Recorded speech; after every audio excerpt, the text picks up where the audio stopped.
बिहार की राजनीति में हलचल तेज हो गई है क्योंकि आज राज्यपाल के सामने नीतीश कुमार की सरकार का कैबिनेट विस्तार होने जा रहा है।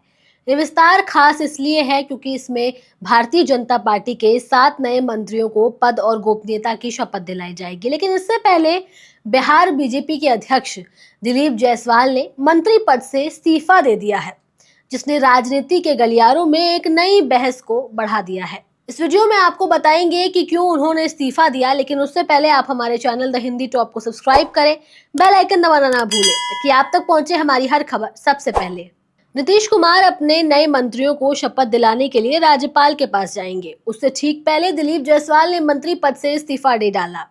दिलीप जायसवाल बीजेपी के बिहार प्रदेश अध्यक्ष भी हैं और उनके इस्तीफे से कई सवाल खड़े हो चुके हैं। हालांकि दिलीप जायसवाल अपने इस्तीफे की वजह को लेकर के साफ तौर पर ये कह चुके हैं कि वो भारतीय जनता पार्टी के एक व्यक्ति एक पद सिद्धांत का पालन कर रहे हैं। यानी उनका कहना है कि पार्टी के अध्यक्ष पद के साथ मंत्री पद पर बने रहना पार्टी के सिद्धांतों के खिलाफ है। दिलीप जायसवाल ने इस्तीफे की पुष्टि करते हुए कहा कि मैं स्वेच्छा से मंत्री पद से इस्तीफा दे रहा हूं। उन्होंने ये भी कहा कि कैबिनेट विस्तार के बारे में कोई बयान देने के बजाय ये मुख्यमंत्री का अधिकार है। शायद वो ये इशारा कर रहे होंगे कि वो इस मुद्दे पर राजनीति नहीं करना चाहते और इसका फैसला मुख्यमंत्री नीतीश कुमार को ही करना था। दिलीप जायसवाल का इस्तीफा मंत्री पद से नीतीश कुमार की सरकार के कैबिनेट विस्तार से ठीक पहले आया। नीतीश कुमार ने पहले ही ये संकेत दे दिए थे कि बीजेपी के कोटे से 7 नए मंत्री शपथ लेंगे। इस कैबिनेट विस्तार से पहले कुछ चर्चा ये भी थी कि इसमें जेडीयू के कोटे से कोई भी मंत्री नहीं बनाया जाएगा। ये बात मुख्यमंत्री नीतीश कुमार और बिहार सरकार के डिप्टी सीएम सम्राट चौधरी की मुलाकातों से भी साफ होती है, जो इस कैबिनेट विस्तार की योजना के बारे में चर्चा करने के लिए लगातार सक्रिय थे। आज सुबह ही Bihar cabinet secretary S Siddharth ने राजभवन में दस्तक दी थी। उनके पास उन नए मंत्रियों की लिस्ट थी जिन्हें वो आज पेश करने वाले थे। नीतीश कुमार के मंत्रिमंडल में बीजेपी से 7 नए चेहरे शपथ लेने जा रहे हैं। इन चेहरों में कुछ नए नाम भी शामिल हैं जिनकी सियासी यात्रा खास रही है। बीजेपी के नेताओं में कृष्ण कुमार मंटू, विजय मंडल, राजू सिंह समेत और भी कई सारे नाम हैं। ये नाम बिहार की राजनीति में काफी चर्चित नाम है और अब उन्हें मंत्रिमंडल में स्थान मिलेगा। हालांकि कैबिनेट विस्तार से पहले जो नाम सामने आ रहे थे उसमें से कुछ और चर्चित नेताओं के नाम थे, जिसमें बिहार सरकार के पूर्व डिप्टी सीएम तारकेश्वर प्रसाद और दलित समुदाय से आने वाली नेता कविता पासवान का नाम शामिल था। लेकिन जब फाइनल लिस्ट सामने आई तो इन दोनों नेताओं के नाम उसमें नहीं थे।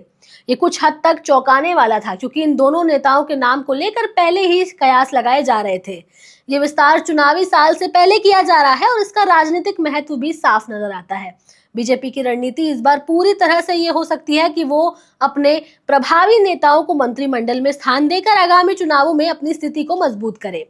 बिहार में 2024 के लोकसभा चुनावों और 2025 के विधानसभा चुनावों के मद्देनजर बीजेपी इस कैबिनेट विस्तार को अहम मान रही है। कैबिनेट विस्तार की प्रक्रिया में मुख्यमंत्री नीतीश कुमार की भूमिका ज्यादा महत्वपूर्ण है। नीतीश कुमार का ये कदम भी इस बात को साफ करता है कि राज्य सरकार की स्थिरता और संतुलन बनाए रखने के लिए उनका दृष्टिकोण अब एक अलग ही मोड़ ले चुका है। नीतीश कुमार का ध्यान अब केवल बिहार की राजनीति में अपने दल की स्थिति को बनाए रखने पर है। उनका ऐसा कहना है कि उनका लक्ष्य बिहार को एक सशक्त राज्य बनाना है और इस दिशा के लिए वो लगातार नई योजनाओं पर काम कर रहे हैं। कुल मिलाकर बिहार के इस कैबिनेट विस्तार ने न केवल राजनीतिक हलचल पैदा कर दी है, बल्कि दिलीप जायसवाल के इस्तीफे ने भी राज्य की राजनीति में एक नया मोड़ लाके खड़ा कर दिया है। अब ये देखने वाली बात होगी कि आने वाले दिनों में नीतीश कुमार की सरकार के इस विस्तार का राजनीति पर क्या असर पड़ता है और क्या ये बीजेपी के लिए चुनावी साल में लाभकारी साबित होगा या फिर कुछ और बदलावों की जरूरत भी महसूस होगी। ये सवाल अब सियासी गलियारों में गूंज रहा है। फिलहाल इससे जुड़ी हर अपडेट हम आप तक पहुंचाते रहेंगे। कैमरा पर मेरा साथ दे रहे थे मेरे साथी शिव कुमार। मैं आपके साथ तनु चतुर्वेदी। जाते जाते आप अपनी राय हमें कमेंट सेक्शन में जरूर दें।